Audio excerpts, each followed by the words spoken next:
Everything that I ever did, I was losing at. You know what I'm saying? Like I lost at everything, but I only got one win. But that one win is what people are now like, oh, fuck, you're this guy. There is no light without dark. So enjoy the dark moments, because when the light comes, man, it's like you thank God every day, because it's like that gratitude, that being grateful gives you humility, makes you humble, doesn't make you rest on your laurels, and that helps you then go to even more levels. Guys, ladies and gentlemen, we are here with episode 2 with a new guest. This guest, you'll probably not even know his name before you know how he introduces all of his videos. So I'm not even going to do the intro today. I'm going to get him to do the intro. So please, do the honors. This is what $2.5 million buys you in Sydney. Let's check it out. Let's go. This is the Turning Point podcast with Jason Ballo. Thank you so much, brother. What's up, Mo? How are you? I'm actually really happy that you came on. I'm very happy to be here, man. You're my boy. We've known each other a long time, you know, so real pleasure. 100%. We've got some mutuals. Maddie boy. Yes. Which, you know, I won't lie, when I first met you, I was a bit disappointed because I'm not the most jack guy he knows now. So I was a bit cut. Like I'm even cut that you're wearing a jacket today. I won't lie. Actually, I mean, I can take it off for you. Yeah, it's funny when we met that time. I think we met at the gym. No, we met maybe playing poker. Maybe? Yeah, playing poker. Yeah, and then seeing each other at the gym. Yeah, but we shared that thing from day one. We did. You kind of know your boy. Like when you know when someone trains. You know, bro. Like, you know, they're getting tired late at night playing poker. You know. Yeah, you're a morning person, bro. You're just talking about training and the gym all the time. Yeah. And food and nutrition. 100%. Because I think when we were playing poker, like food was just getting passed around. Yeah. And we were talking about calories. Yeah. And I was like, yeah, he knows his shit. We're talking about actually owning gyms, because you've been in the gym business for a minute. And I think I was asking about you because I was interested in that space for a minute until my shit blew up, and then because I was kind of pre that time. Yeah, I wasn't that guy. I don't think I was the guy then when we met. I actually wasn't. So like, and we were just sort of talking about that the whole night, you know?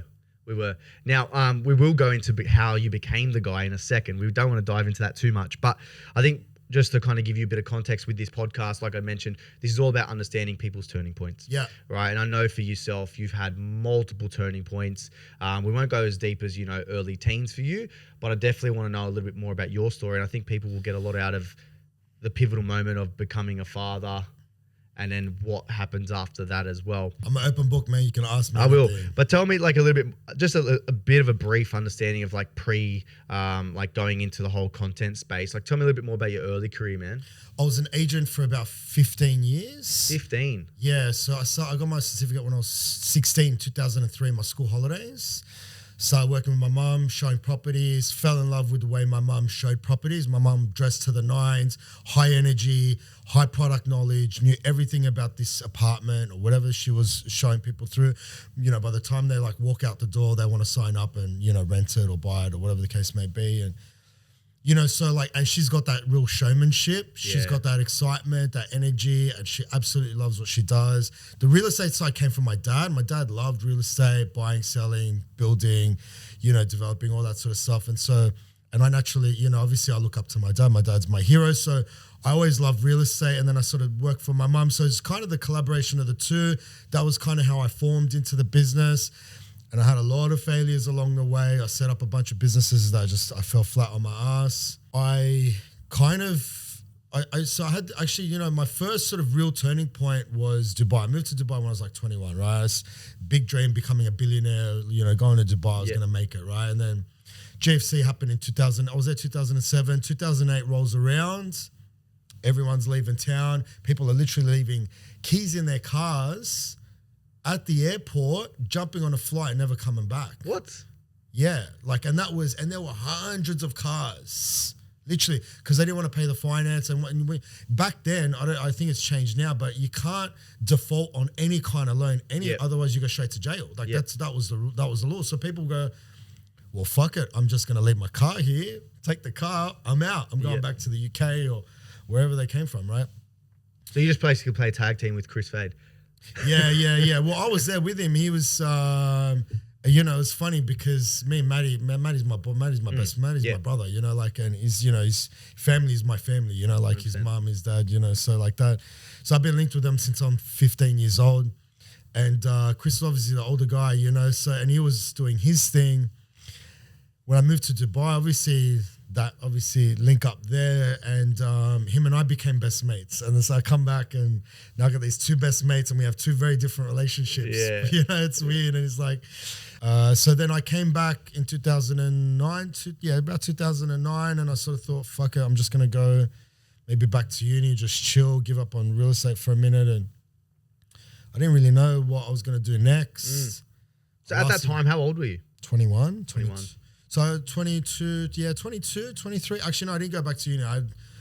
I'd left uni at that point. I'd left uni to go to Dubai, come back, and then I thought, what am I going to do? I chilled for a minute, and then I got into the furniture business. I started an online furniture business. I had borrowed $5,000. I had a $5,000 credit card from ANZ. I remember my mum had relationships with ANZ Bank. My parents always did all their business with ANZ. So I was like, can you give me a credit card? They're like, yeah. All right. Ordered, shipped, designed, went to China, furniture, container coming in, like selling shit on eBay that didn't actually exist. And like that first month, like a second month, I had like 60K in sales. And so like I started generating something kind of like unique and doing something kind of ahead of its time at that moment in time.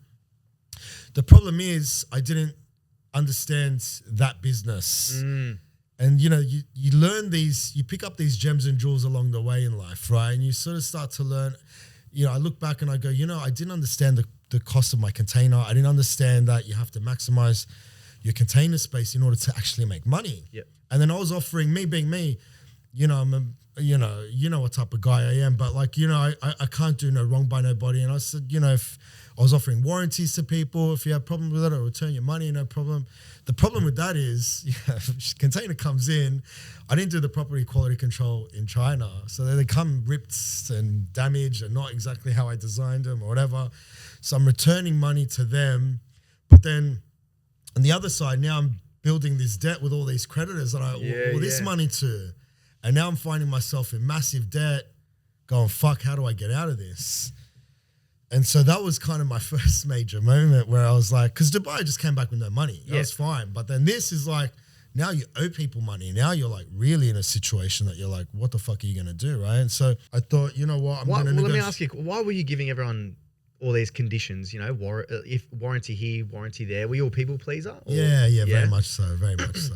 Yeah. That was, and it's interesting you say that because I was talking about a friend recently, and there's massive turning point into where I am now in my life.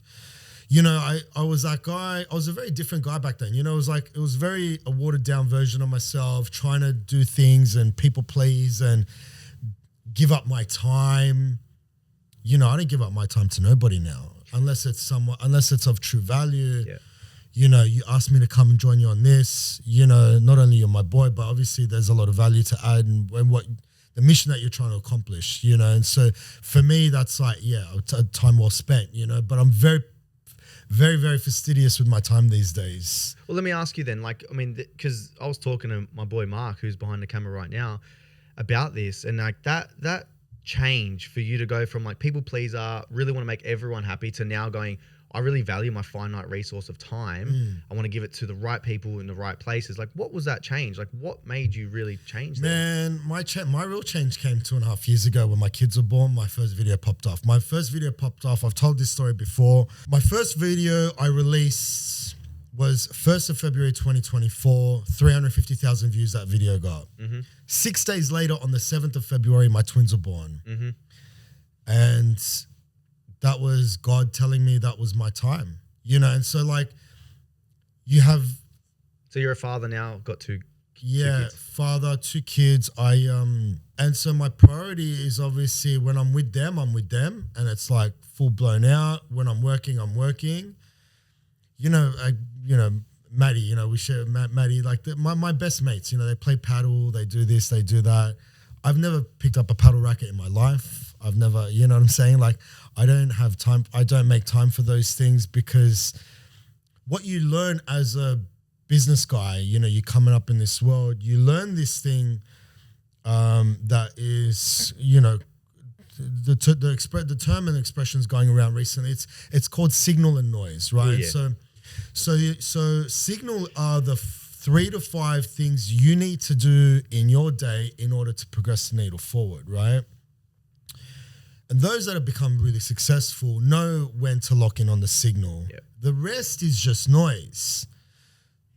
To my detriment and to my success, I'm an all signal guy. Like I'm 75, 80% signal. I'm in a group chat with my best friends. I never respond into that chat. I never talk in that chat unless I want to ask one of the boys something about whatever. Or it's like a little bit of banter when I get like 5 minutes, maybe I'm on the toilet, you know, like it's like that because my day, my every minute of every day is accounted for. You know, my time for me is I need an hour to 90 minutes for the gym. I need to train every single day. I train 7 days a week. I have for the last 20, 25 years because it's hard. I don't believe in rest. I don't like to do my thing. And yes, I've missed a day here and there. I don't like to. Yep. But you realize you only have a finite amount of time. Yep.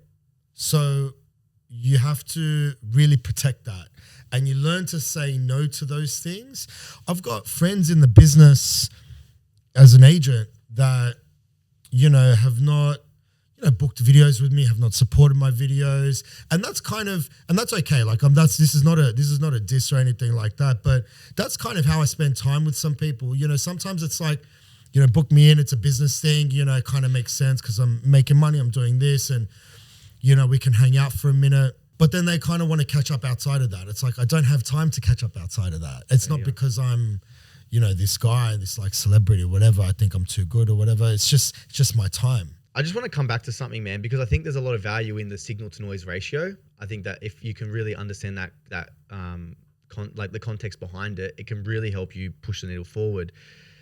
How did you kind of, first of all, come across it? But then number two, how did you get so hard on implementing it in all areas of life? Because I think that is such a great asset if you can really implement it, like understanding what is signal and what is noise and get rid of the fucking noise and just focus on your signal. I've been practicing it since I'm probably 14 years old. You know, I was working at Kmart Broadway, my first actual job. Legit job. I was always working since I'm like probably 7, 8 years old, cutting lawns and washing cars and doing all that type of thing. When I started, so I jumped on a bus. So it was one of the 400 buses down George Street into Mid City Centre, Rebel Sport. I bought a barbell. I bought plates, put them in my school bag, holding this barbell on the bus, get another bus to Balmain, which is where I kind of grew up, or, you know, since I left the West, we were in Balmain. And I started lifting weight there at that point. And so then and then you start to progress and you get better and you learn, you kind of grow, right? But aside from that, you got to spend time focusing on the things in order for you to progress forward. You know, something profound I learned recently is this thing about lobsters. I'm not sure if you know about how a lobster grows into its shell. You see these massive lobsters. And how you grow into this shell? Yeah. What a lobster does is it molts from its existing shell. What it does is as it continues to grow, its body grows, but the skeleton remains the same. So it has a choice. That choice is either to stay in this spot and get crushed by this exoskeleton, or molt and become jelly and fragile, you know, where you're susceptible to prey and predators and getting eaten. So you're kind of just chilling on the ocean floor while you wait for the next skeleton to grow over. And so for me, I've always not been afraid to break out of that shell and form into that new one. And so then you realize at those moments in your life, you need to make choices. Yeah. And when you make that choice, you make your bed for good or for bad. You lose a friendship, you gain a friendship, whatever the case may be, right? You win in business, you lose in business. Whatever the win and loss is, you're prepared to take that as a man. And so for me,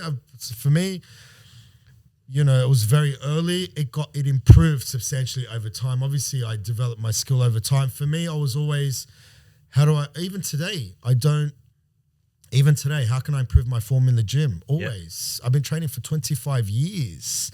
I still think about that. Mind to muscle, every rep, every set, failure. But like I'm always kind of trying to, and it's just a slow progression. Like it just compounds over time. Then you look back and people today ask me, man, what do you eat? What do you do? I'm like, man, it's 25 years I've eaten the same foods I eat the same things every day. I eat eggs and egg whites in the morning. I have protein and salad, protein and veg. Like I just know how to eat because I've been doing it for so long. Well, let's just talk a little bit on that because I did want to talk a little bit about your fitness and stuff. And I truly believe, especially in your space, like if you come across a buyer's agent or a PT or anyone and they're in shape, you almost give them more credit just by looking at them. 100%. And I think it's the discipline. It's the discipline because you know on the other side, like this person puts in effort, time, and energy into themselves, and they're probably going to put that into their work as well. I actually reckon that like the bicep vein is like the Ferrari for the body, 100%. or the McLaren for the body. Yeah. Like if you see it, go, oh, okay, he's cool. But in terms of that discipline, man, for you, like that consistent like eating habit, eating the same thing every single day. Do you do that because it's just one less thing to think about in your day? Do you reckon? You are what you eat. Okay. It's like it's not about listen, I enjoy burgers and chips and deep fried actually I don't really enjoy them, but like I enjoy like chocolate. Like I do love chocolate. I love and I used to snack a lot. I was a chubby kid, you know what I'm saying? But I never want to be that kid. I never want to be that guy. I wanted to be like Sylvester Stallone when I was 14. That's who I looked up to. That was my guy. Even today, I want to be like him when I'm 80. Me too. I want to be ripped like him. I'm never going to stop, right? So you have to make choices in your life and be disciplined about those choices. And it just comes down to that. And it's like, I get off on the discipline. That's what it comes down to. Now, granted, these days, the choice of steak that I eat is a lot nicer than the choice of steak I had a couple of years ago, but I'm still eating steak. Yep. So it always comes back down to your principles. Principle first, mindset, and then you can play around with the method or the variation off the back of it. Now I'm fortunate enough. Like I'll go to lunches, I'll go to dinners. I eat the same. I eat oysters. I eat steak. I eat sashimi. That's it. Yep. It doesn't change. And see, that's just because you've taken a principle mindset. Yeah. If I go for my leaner proteins, I can have more calories to burn. I don't deviate. I don't go, oh, that mac and cheese looks good. Yep. Oh, I've never seen mac and cheese on a menu. Let's try that. I don't give a fuck what's on the menu. Yep. I'm eating my steak. I'm eating my protein. I'm eating my veg. So that decision though, why? Like why not just go for the mac and cheese? You have a choice in life. You make a choice in your life as a man, right? I'm sure women, I'm not talking about women here. I'm talking about as a man, it's like, because that's how I think. I'm quite, traditionally masculine like that. I think, as a man, you need to choose the life you want to go down. You need to think about, you have a choice in this life to go, I want to be this guy here. I can choose this character. I'm not a video gamer, but I imagine it's like that. You choose to be this character and that character then goes about his business and you can sort of choose which direction it goes, right? For me, it's like, I want to choose this guy here. What does that guy look like? Super successful, great family life, great this life, fit, six pack. That's just how I envision my life, flying on holidays, doing this, just doing that. And, making sure that, the people, my family are happy, my kids are happy. Because ultimately, it's not even about my happiness. My happiness, I get enjoyment out of being able to provide and 100%. Do the things for that. Like, I don't really care about things for myself. 100%. I really don't. Yeah, 100%. I'm with you on that. You know what I'm trying to say? I find a lot of good through service. Me too. And I think that's why I love, and you probably love it as well, the arena that you're in, your videos help other people. And it's not even about the views, the likes, the comments. It's actually what it does for the other person watching it. Well, I was saying to you, like coming here, obviously you're my boy, but like, these pods, I dropped some bombs on some other pods and, I'm very upfront about my story. Like word bombs, right? Word bombs. Yeah. Word bombs. Don't get it twisted. Just because we're from the Middle East, don't get it twisted, Yeah, I understand. You can cut that bit out if you want. Nah. I talk about my furniture business. This lady reached out. She goes, Jace, I'm actually in the same boat. Oh, right. I'm in the same spot. Can I pick your brain about something? Yeah. Like, she's having a real hard time with it. Of course, here's my WhatsApp, blah, blah, blah. So, like, there's a lot of value that people see in these types of stories. And so, I'm very conscious of that and how I can help others in these moments. Because I know what the suffering was like for me. 100%. And I loved eating it. I actually became addicted to eating that suffering. Like eating shit was my favorite thing to do. Like it was just like I became so used to it. And I just took everything on. And it was difficult. There were moments where you question yourself, but you know, all I ever focused on ever doing was the task at hand. So you asked me, going back to what you said, for me, it's about the task at hand. So what's today's task? Well, I was at the gym this morning. I've had my coffee. I haven't had anything to eat yet. I generally fast, or, you know, I don't eat until a little bit later in the day, mainly for digestion. That's another story. I don't know if we'll have time to talk about that, but I had a massive moment, which was a big pivotal change in my life. In fact, we probably should talk about that. We should, because now everyone's going to worry about your guts. Yeah. So this is not a flex, by the way, but I'm just gonna stand up and show the camera. Which camera? Oh. So this. Oh, ladies and gentlemen. So you see this scar? And the abs, yeah. See that scar and the abs? I was 23. I was going on a trip with some friends to the US. Twist of fate, literally. My bowels had twisted. My intestines had twisted. I was in New York. I was sick on the airplane there. Get to New York, struggling. Boys are going out partying, this, that, coming back 4 a.m. I'm struggling. I'm like stabbing pain in the stomach. I want to literally grab a butter knife and start cutting myself open. Like I'm in severe pain. And I'm just handling it, right? Because that's just what I do. Eventually I go, you know what? I should probably go see a colon specialist. I feel like there's nothing's, you know. Doesn't make sense. Something's not up. And the guy does a checkup. He goes, man, you got to go straight to New York Private Hospital. It's 5 minutes down that way. Go there, go straight to ER. I said, all right.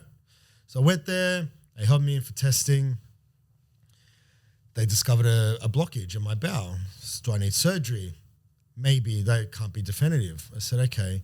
So I was there, checked myself in at 5 o'clock in the afternoon, 12 o'clock next day. Guy walks into my room. He's like, are you Jason Ballo? And I was like, yeah, what's up? He's like, I'm from accounts. I was like, okay. He goes, has anyone asked you about your account? I said, not really.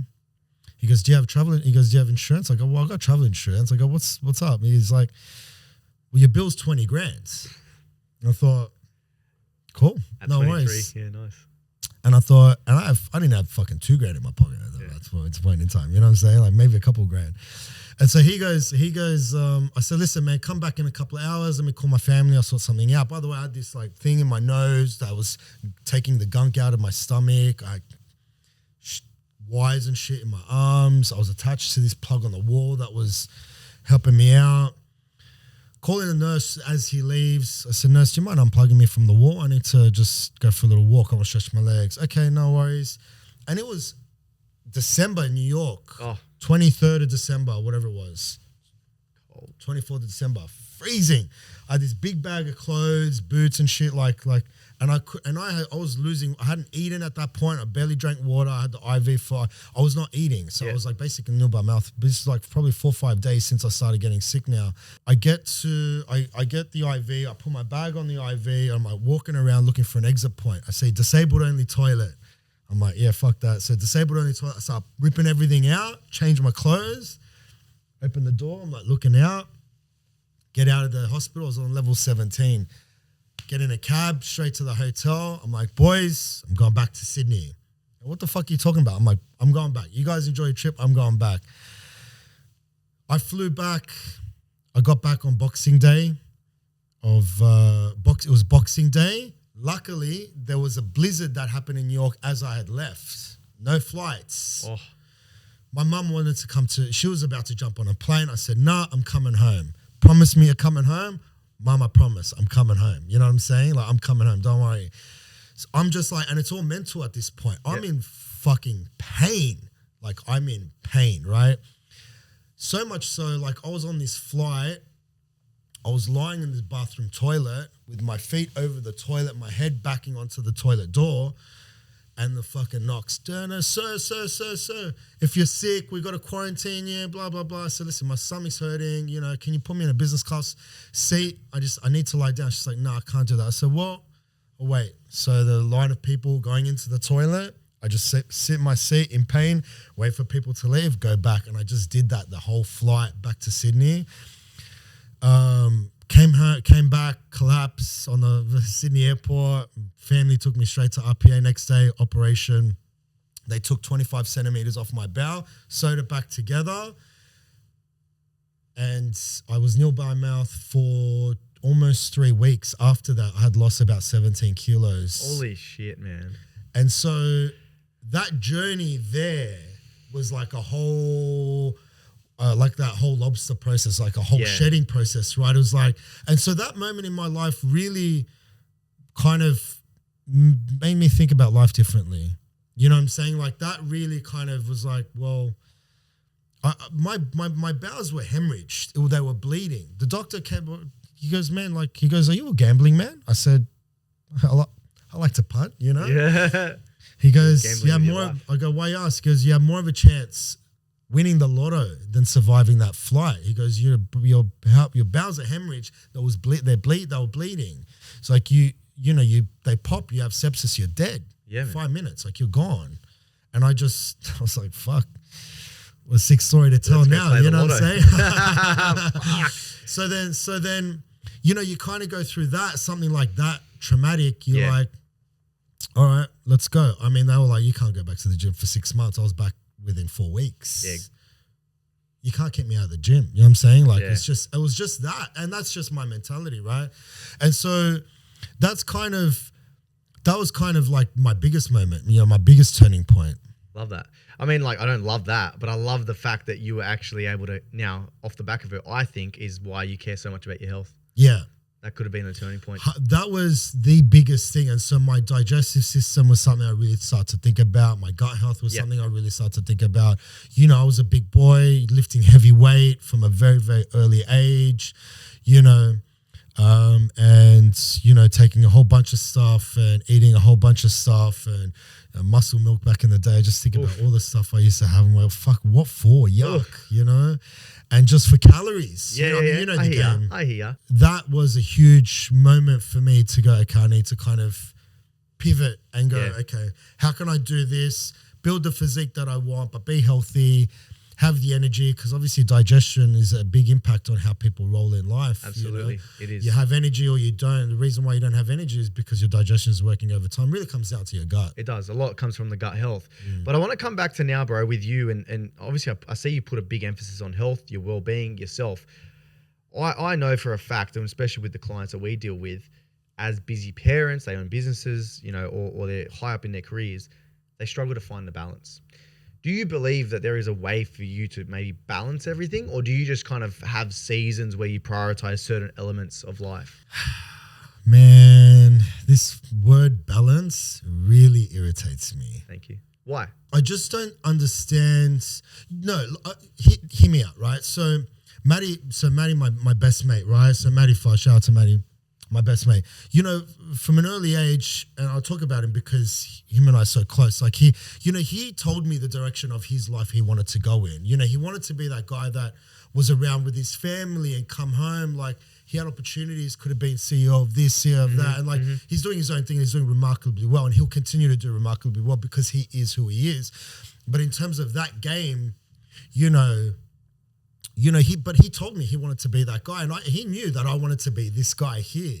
We both made our choice, and it comes down to, it's not about balance. It's about making the choices and making your own bed. It's not, how can I be so busy and then balance my life? It's like, make a choice of your life that you want to make and then just live in that bed. You know what I'm saying? Like, it's not, for me, again, it comes down to signal and noise. Yep. How much time you want to spend here, how much time you want to spend there.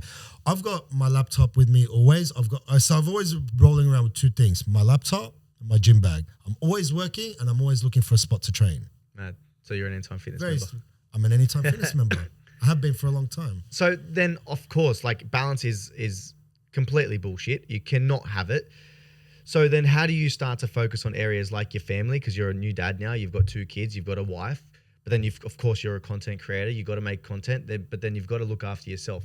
How do you play that game? Look, to my detriment, obviously I don't have a wife anymore, right? So I think that has an impact there. But again, it comes down to the choices I make and that life that I choose to live. And that's being a guy that is on a mission to do what he wanted to do for a long time. And so, it comes with, it comes to people's detriment as well. It's not just all roses, right? And even with my kids, it's like when I'm spending time with them now, I have my time with them, my sort of allocated time.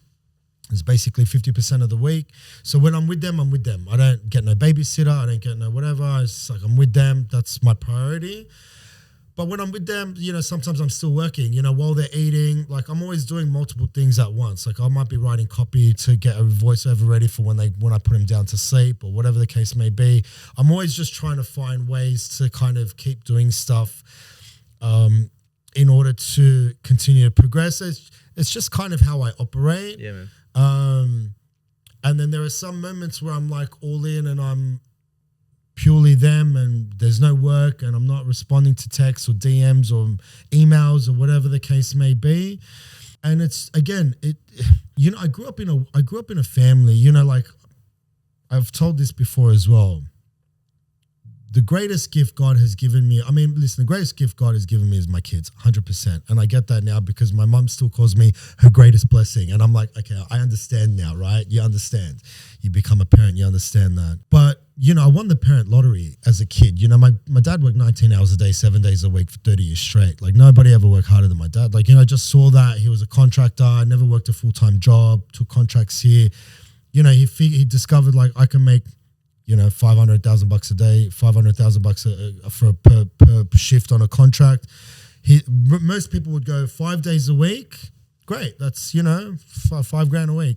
My dad's like, yeah, but I can also do Monday, Wednesday, and Thursday night, and do the night thing, and maybe sleep 4 hours, and then I can work Saturdays and Sundays as well. So, and then I can work night times. I would spend time with my dad on Friday and Saturday night, sleeping on an office floor in the building that he was working at the time. Yeah, you've grown up with the hustle.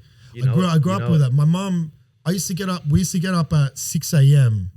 No, earlier. We used to get up at 5 a.m. and I used to go to sleep in my school uniform. I never forget. My brother fucking ratted me out to my mum once. It's like Jason's sleeping in his school uniform because like I was trying to find a hack. Yeah. Because my mum didn't bribe us or negotiate with us. She'd just get us excited. She'd be like, all right, we're gonna get up early, we'll get your hot chocolate. You know, like she'd have this way of like motivating us to get up early. And so should we get us up? We'd be at her mobile phone shop in Maryland's at like 5:36 because my mum starts her day, and she started her day today, you know.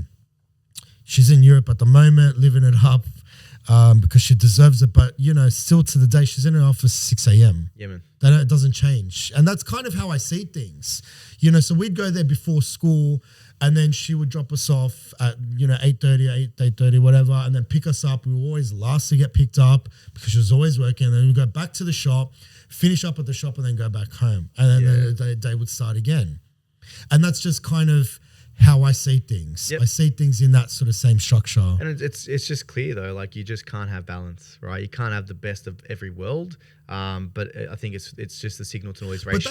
But that is balance. You know, my mum's spending time with her kids. You know, she's like, go get yourself some, you know, hot chips. So that's balance for your mum, right? That's balance for my mum. That's not balance for someone else, but that's okay because that's not their life. Yeah, she's spending time with her kids and in her business and doing the things, and her kids are happy. She's buying them a toy or whatever. She sees her kids there. Yeah. She doesn't want to be apart from them, so she brings them to work.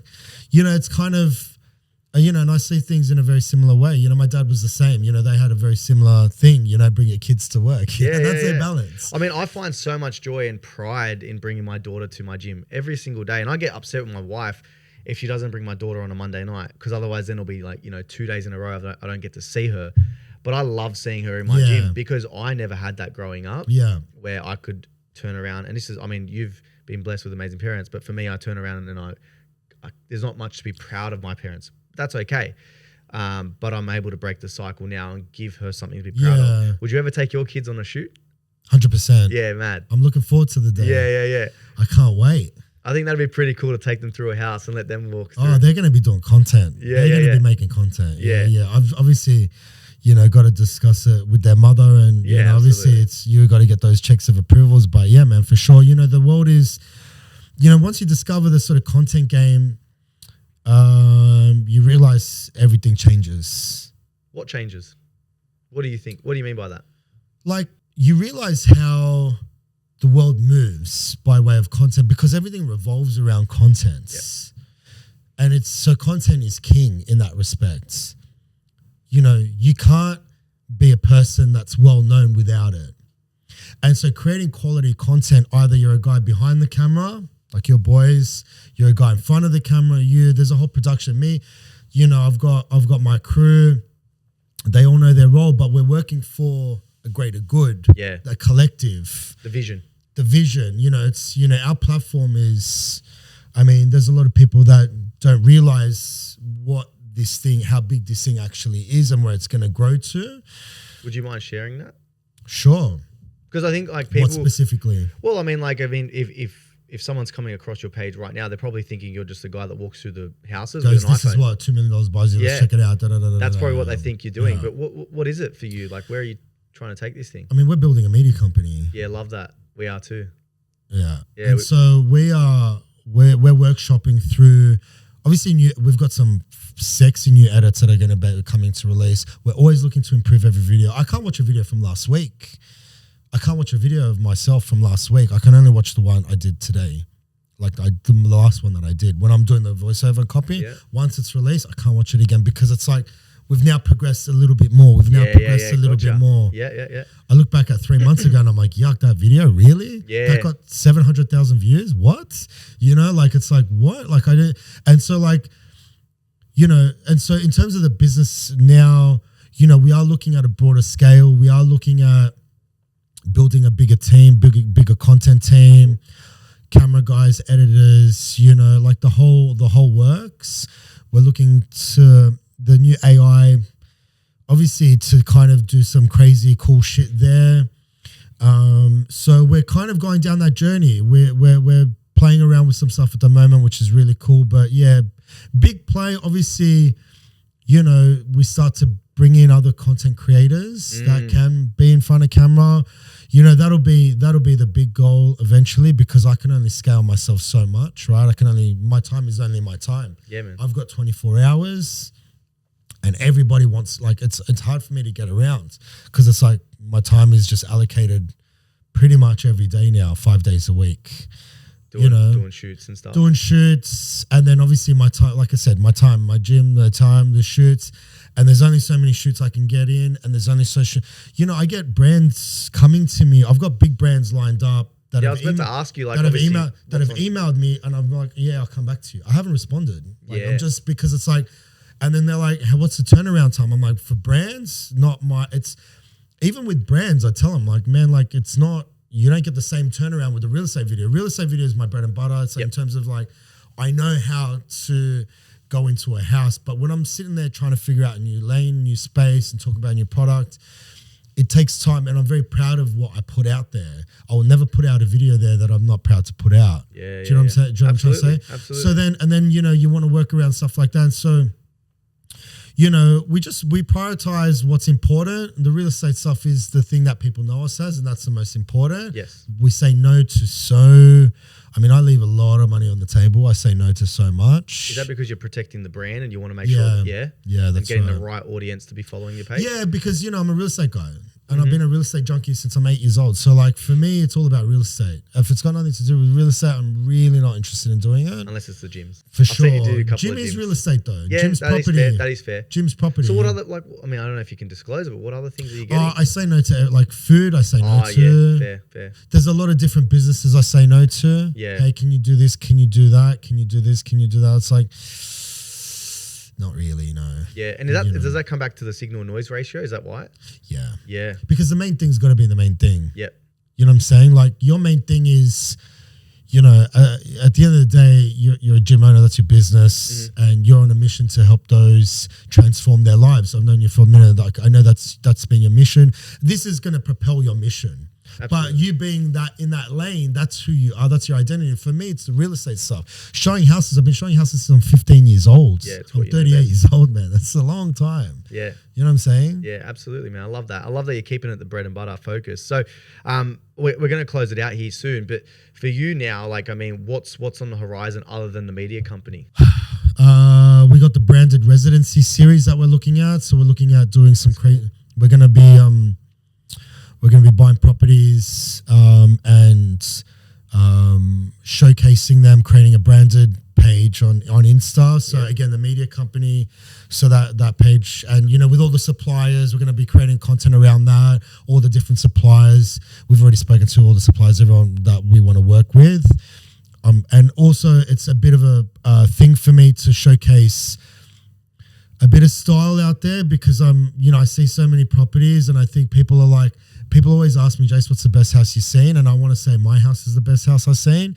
So I'm really keen to showcase what I can put together, and so that people can stay overnight at my place. That's it's like sick. Airbnb, and then also we're going to be doing giveaways to our audience and things like that. It's going to be interactive and it'll be cool, and we want to do some of those giveaways. Giving back is obviously something that's become more and more important. Obviously, I'm not sort of at that level, in terms of like the big level to give back in big ways, but certainly any moments that I can help here and there, I love to do, as well. Man. So we try to look at doing things like that. And so that's just another avenue as well. Again, signal and noise, blending the two, balance, building something and also giving back at the same time. I think that's a good win. I'm already visualizing it. Is it called the Ballo residence? What is it? Yeah, it's the JBX branded residence. That's sick.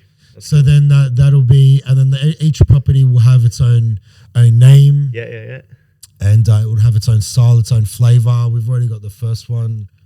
I've already got the first one, how I want to create it. I'm just looking for the right property, and now it's a cracking time to buy, so I'm looking to jump in soon. Yeah, nice. Maybe you can help me buy something soon as well. I mean, you're my boy. Yeah. Man, look, to close this out, if someone's like watching it, they're very close to a turning point in life, but they might be on the brink of quitting versus turning something around and pivoting upwards, what kind of advice would you give that person? Don't quit. Just don't quit. I was 20 years of I could have made 300 grand at American Express, corporate sales.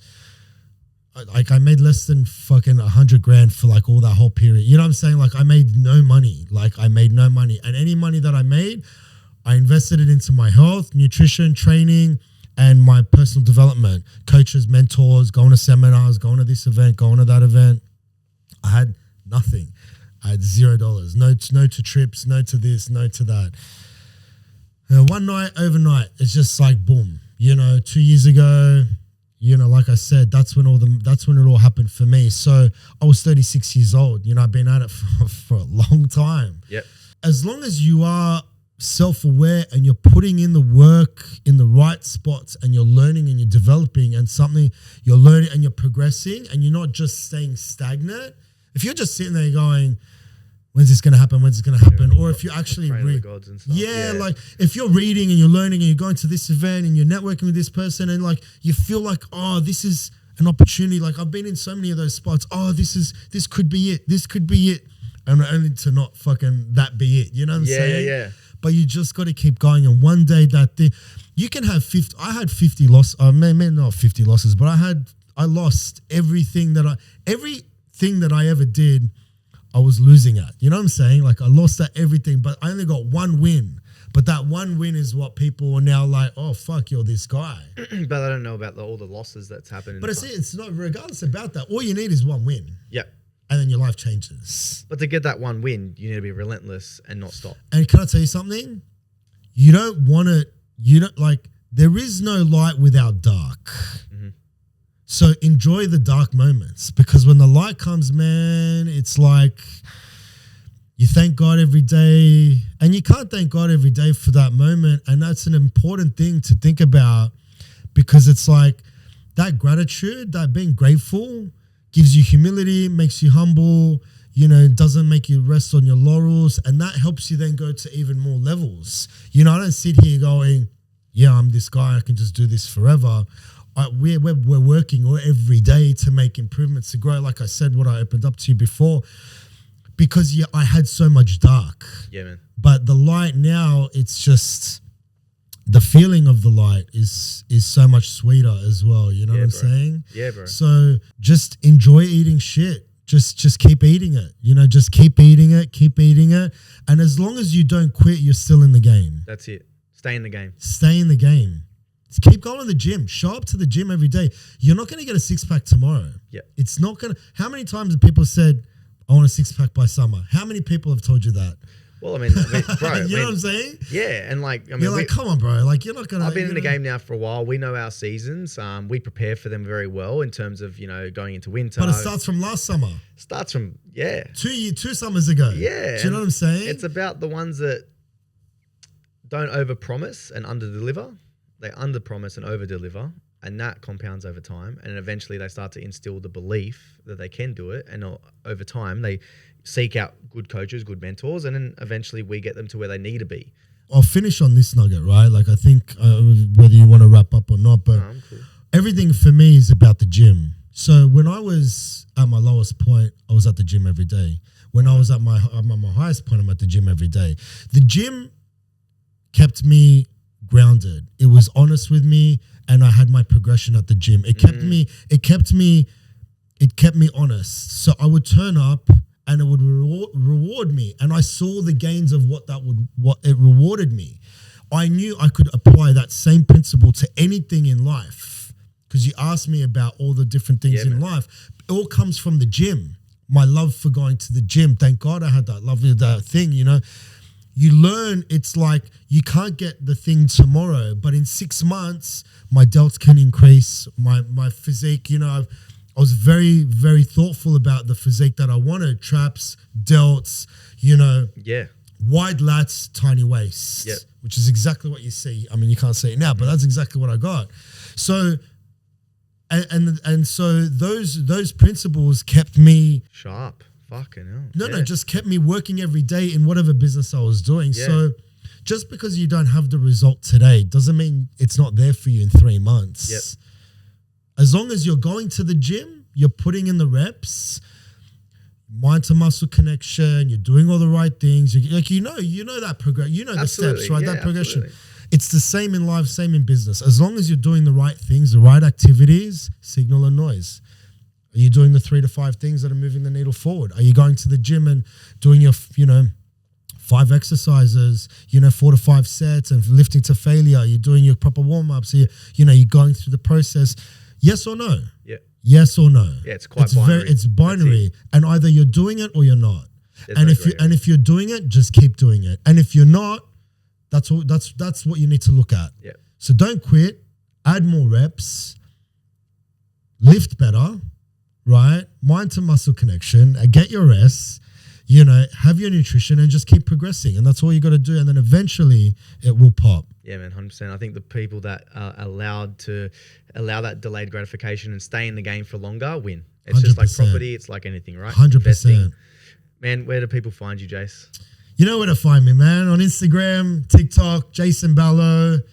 Let's check it out. Let's check it out, baby. I appreciate you so much, man. I love you, man. I love you. You know I love you. There was a lot of golden nuggets in that, honestly. And I know you went a little bit deep for us as well. So thank you, bro. Appreciate it. Anytime. Legend. Love ya. Love ya.